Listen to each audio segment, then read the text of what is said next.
प्यारे बच्चों, बुनियाद उर्दू में एक बार फिर से आप सबका स्वागत है।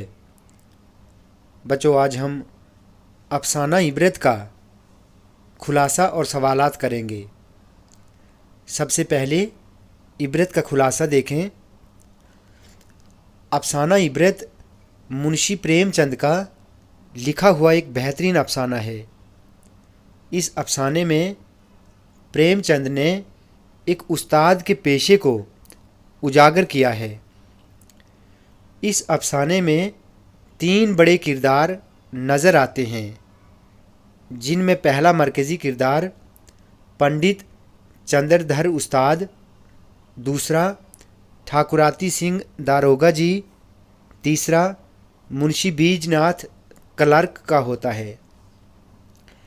इसके अलावा चौखेलाल, कृपाल सिंह और 2 अनजान मुसाफिरान भी नज़र आते हैं। पंडित चंद्रधर शुरू में अपने पेशे से बेजार नज़र आते हैं।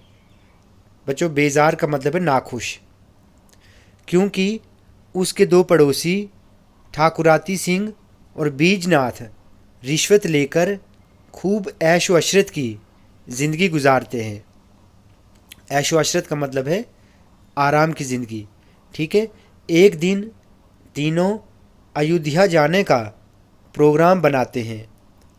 सफ़र के दौरान दारोगा जी रेल के एक डब्बे में घुस जाते हैं, जहां पर 2 मुसाफिरान के साथ वो बड़ी बदतमीज़ी से पेश आते हैं।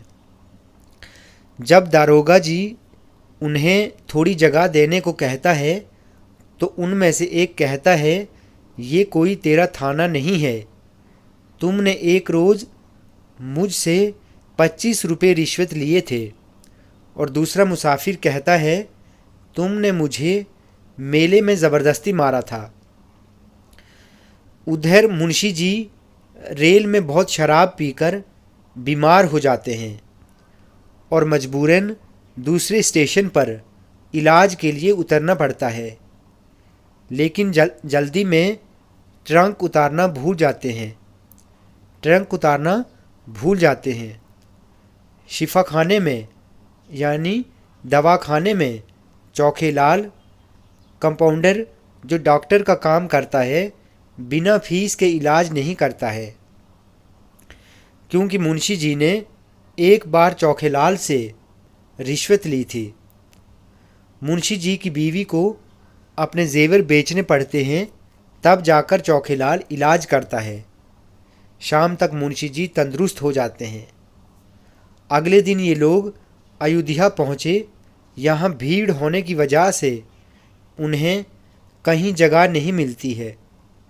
कुछ ही देर बाद बारिश शुरू हो जाती है और ये लोग घबरा जाते हैं कि अंधेरे में कहाँ जाएं। अचानक एक आदमी लालटेन लेके सामने आता है। पंडित चंद्रधर ने उसे पूछा कि क्या यहाँ कहीं एक रात गुजारने के लिए जगह मिल सकती है। लालटेन वाले आदमी ने पंडित चंद्रधर को पहचान लिया और पाँव छूने के लिए झुका। वो पंडित चंद्रधर का एक पुराना शागिर्द कृपाशंकर था। बच्चों, शागिर्द का मतलब है स्टूडेंट। उसने उन लोगों को अपने घर लिया, रात को खूब खातिरदारी की, खिदमत की, सुबह नाश्ता वगैरह करवा के रवाना किया। इस तरह पंडित चंद्रधर को अपने पेशे की अज़मत का एहसास हुआ। बच्चों, अज़मत का मतलब है बड़ाई। ठीक है, बड़ापन। उसके बाद उन्होंने कभी भी अपने पेशे को बुरा कहने के बारे में नहीं सोचा और ना ही अपनी किस्मत से कोई शिकायत की। बच्चों, अब हम इबरत के सवालात करेंगे। ठीक है। सवाल नंबर 1 है, पंडित चंद्रधर अपने पेशे से क्यों बेजार थे। बेजार का मतलब मैंने बताया पहले ही, नाखुश। पंडित चंद्रधर अपने पेशे से इसलिए बेजार थे क्योंकि उनकी माहाना आमदनी सिर्फ 15 रुपये थी, महीने की आमदनी। ठीक है, जिससे उनके घर का खर्चा नहीं चलता था। सवाल नंबर दूसरा है, दारोगा जी का पंडित चंद्रधर के साथ कैसा बर्ताव था? दारोगा जी का पंडित चंद्रधर के साथ बहुत अच्छा बर्ताव था। वो पंडित जी के लिए कभी कभी सब्जी और दूध भेज दिया करते थे, लेकिन उसके बदले पंडित जी को दारोगा और मुंशी जी के बच्चों को पढ़ाना पड़ता था।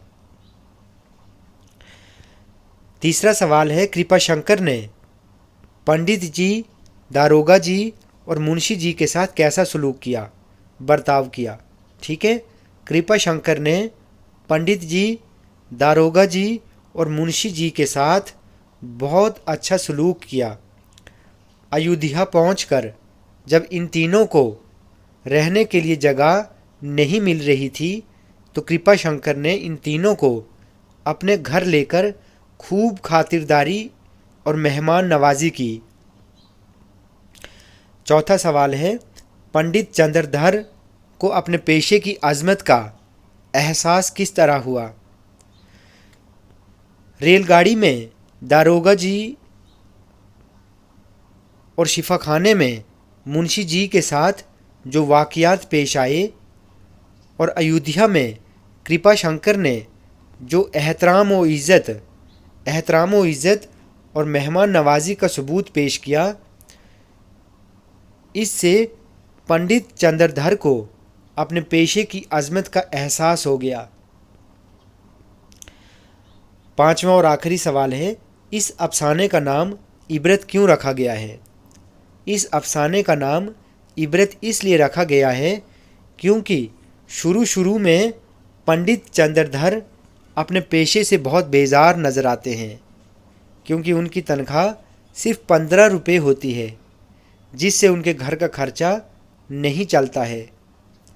जबकि दारोगा जी और मुंशी जी रिश्वत लेकर आराम की ज़िंदगी बसर करते हैं, लेकिन सफ़र के दौरान रेलगाड़ी में दारोगा जी और शिफाखाने में मुंशी जी के साथ जो वाक़यात पेश आए और अयोध्या में पहुंचकर कृपाशंकर ने पंडित चंद्रधर के लिए जो एहतराम व इज़्ज़त और मेहमान नवाजी का सबूत पेश किया, उससे पंडित चंद्रधर को इबरत होती है कि उसका पेशा सबसे बेहतरीन पेशा है, इसलिए इस अफसाने का नाम इबरत रखा गया।